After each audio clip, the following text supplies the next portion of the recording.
Связь через годы и поколения. Именно на этом месте 102 года назад погибли 46 ингушей на открытии памятника, посвященного героям гражданской войны, участникам Далаковского боя и стар и млад. Жизнь – это наше будущее, чтобы мы сегодня вот так, как сегодня, чтобы было вот такое пространство, прекрасное время для нас.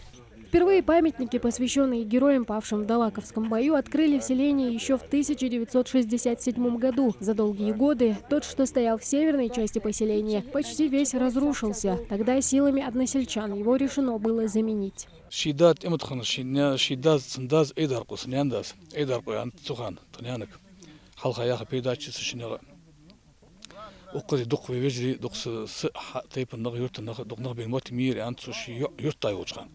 Yurtta uçkanı uyurt sarı hamdustu hamdi dezay. Taqçık da varsa yani grozn razрешение яққа. Иш памятник дегат узбекевешит бетап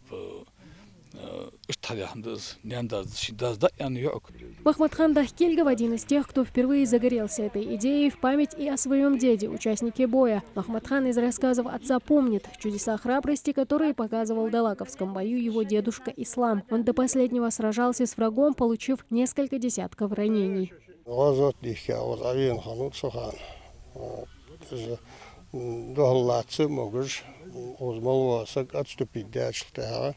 Сарсадатсы уже куга герцкий танус губух бе. Наха баргвейну зуртр ахе шаткачач эскадрона торж хагубе торж дет шанцен шалтаца сарстолла тацы гозот танус. Даз алар трауричу ер алар кертете килгиште диоте. Бой, вошедший в историю гражданской войны как один из самых ожесточенных. В далеком 1919-м сражении в Далаково, по историческим данным, пало практически все взрослое население села – 200 человек. Но ученые уверены, жертв было гораздо больше.